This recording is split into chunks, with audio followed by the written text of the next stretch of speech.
Hi everyone, and welcome back to my channel where I talk about things that make adulting a little bit easier, a little bit more enjoyable, and a little bit more fun. And today we are focusing on the fun and I guess enjoyable part. Today we're talking about one of my favorite things in the entire world, and it is definitely my favorite way to spend money. If I could spend all my money on it, I absolutely would, but it's a little bit hard to do. And it is, I firmly believe, the best education that money can buy. It is the best way to learn about the world around you, learn about the people around you, learn about different cultures, different ways of life, different perspectives. It's so enriching. So what are we talking about today? We're talking about travel and how to travel more. I've been lucky enough to travel to, I think I'm at 32 countries now. Honestly, I need to count, but I'm over 30 countries, and achieving the 30 under 30 was on my bucket list for the longest time. I will call myself out right now and be upfront and say that the asterisk here is that I was a flight attendant for 3 years. So that, yes, was a large part or a large way of how I was able to travel to 30 countries. However, this is not clickbait, I promise you. I stopped being a flight attendant about 4 years ago. So there's been a lot of outside flight attendant world traveling. These are 5 tips that I have picked up on the way to hopefully enable you to travel more. Now, if you are trying to travel to as many countries as possible, the toughest part is obviously money. Time and money is the hardest thing when it comes to travel. They are the biggest deterrent to travel. So you really have to be smart when you're planning your trips. I'm not gonna lie, to travel to 30 countries, it's a lot, especially if you are doing it within a time crunch. So if you are trying to achieve 30 under 30, you have to plan pretty well, and you have to definitely make the most of your time off. Like, you have to pack a lot into a trip. Help your dollar go as far as possible, because traveling is expensive. But again, it's an investment. It's an investment into yourself. It's an investment into the world, quite literally. All right, so the first tip that I would give to absolutely anyone trying to travel more, whether you are trying to hit like a crazy amount of countries in a short amount of time, or you're just booking your annual like beach resort vacation, whatever it is, the best travel tip out there is to travel off peak, to travel off season. So that is usually like the spring and the fall. That's basically the only time I travel, more or less, because everything is cheaper. Flights are cheaper, hotels are cheaper, tourist attractions are cheaper. The cities themselves are less busy, which is the best thing ever. You're just not dealing with as many crowds. It's just a more enjoyable experience for everyone. So if you can travel off season, you're already winning. The other thing is, for flights specifically, try not to fly on weekends. That includes Fridays. So Friday, Saturday, Sunday, even sometimes Monday, those are the busiest travel days because people usually work Monday to Friday and then they go on vacation. Try to avoid those days when you're looking at flights. The second tip, you need to make your travel count. Like, you need to make your time off as productive as possible. You probably have limited time off, like maybe a week or two. You're in an office world or something like that. If your time is not flexible, you need to make every day count on your trip. Easiest way to do that, and what I've done multiple times. So you go to Europe, you fly to Europe, countries are incredibly close together. It's like a train trip away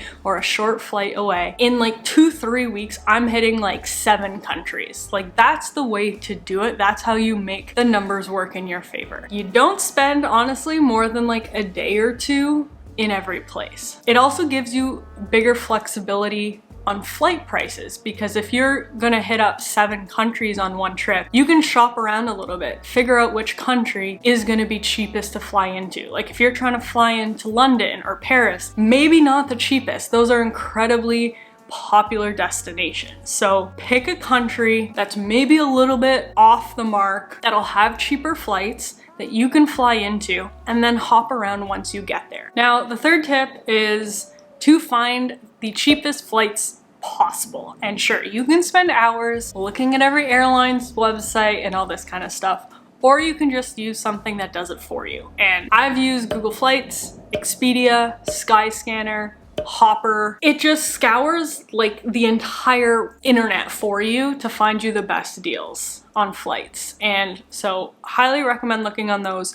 Most of them, I know the Hopper definitely does, and hashtag not sponsored. You can set travel alerts. So if you know you want to go to Portugal, one of my favorite countries, 6 months from now, start looking up the dates, because you should probably start looking at travel soon, like 6 months out. But set up your dates, mark them as flexible if you have a little bit of wiggle room on either side, and let the website or the search engine work for you. They will email you, they will notify you when the price drops. And for most of them, there's like a calendar or like a range where it'll show you if the price that's listed is the usual price or if it's already a little bit cheaper or a little bit more expensive than normal. And the second it goes in the green, the second it's like a good deal, you book it. All right, the other huge travel expense is lodging, is hotel. If saving money is not necessarily your biggest concern, or you have a little bit more flexibility here, when it comes to hotels, what I would recommend is signing up for like a hotel loyalty program. So if you love Hilton, if you love Marriott, whatever it is, pick whichever chain you love most, become a member of their loyalty program, and as much as possible when you travel, stay at their hotels, because it's just gonna boost like your points within the hotel chain, and you're gonna get like more rewards, upgrades, free nights, whatever it is. If, however, like me, when you travel, you're just trying to get the best deal all the time, it does not make sense in that case to pick one hotel brand, because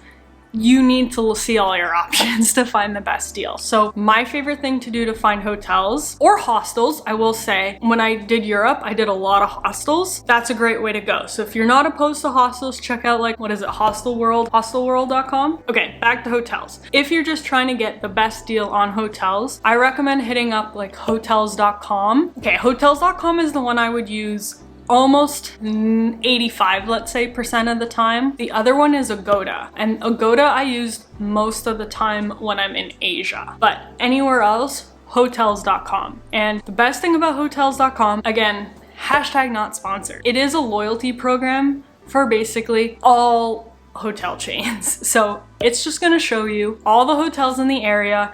You can filter by all this kind of stuff, like stars, location, all that, price. But the best thing is that for hotels.com, you stay 10 nights, I think it's within a year, and you get 1 free night. So if you're going to Europe and you're there for 10 days, whatever it is, you're already guaranteed a free night that you can redeem later. That is the best scenario for me, because you're already getting a deal. Like, you can see the discount on the room you're booking. Plus, every time you book, you're banking a free night essentially, or you're working towards a free night. So hotels.com is definitely my way. Agoda is super popular in Asia. Every booking you make with Agoda, you get like a little bit of money that you can bank as a credit, and then you can use that money later on. So another way to just, again, make your dollars, your hard-earned dollars, go a little bit further when you travel. Now, my number one tip, fastest way, I guess, to save money traveling is to sign up for a loyalty program, or more specifically, a loyalty credit card, because that's, I find, just the best and fastest way to have your money work for you when it comes to travel. And credit cards are not for everyone, I get that. So if that's not up your alley, that's totally cool. A lot of loyalty programs have standalone cards anyways that are not attached to a credit card. Aeroplan, Air Miles, those are just some of them. Like, they have standalone cards, and whenever you go to any of their participating like stores or retailers, whatever the commercials usually say, you get points for every dollar you spend anyways. Now, if you are in the market for a credit card, travel credit cards are the best, fastest, easiest ways to have your money work for you. Every time, charge Uber Eats, Uber, groceries, internet, phone bill, whatever it is, to your credit card, you get points for every dollar you spend. And sometimes it's like 1.5 or 2 points or whatever points. They can generally be used on flights, on hotels, on car rentals, on a lot of other things also. Travel credit card offerings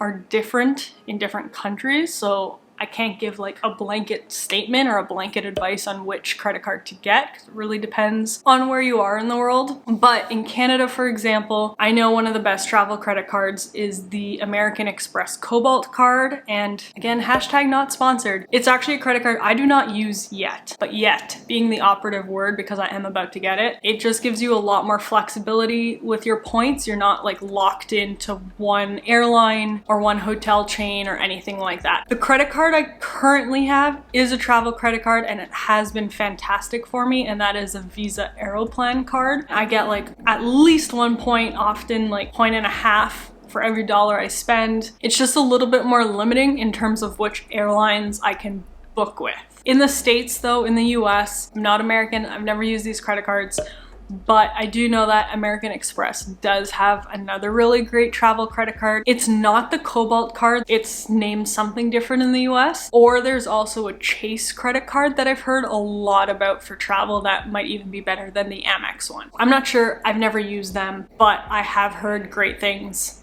in the US as well for those credit cards. So something to look into. You can honestly just do a quick Google search. And yeah, it's just the best, fastest and easiest way to have your everyday life earn you travel rewards and then redeem them. So that's it. Those are my 5 best tips that have nothing to do with becoming a flight attendant. Although if you do want to become a flight attendant, it is a great way to travel and have those flight benefits. So if you're looking for something to do maybe after university, that's what I did. It is a completely viable option. Be safe out there because the world is thankfully starting to open, but it's not fully open. If you're going to travel, these are ways I 100% recommend and use every single time I travel to get the best deal, to have my money go as far as possible, and to be able to see as much of the world as possible. Thanks for watching today's video. If you have any travel tips that you use, please share them in the comments below because I personally want to use them the next time I travel. If you did enjoy the video, please give it a thumbs up and subscribe to the channel down below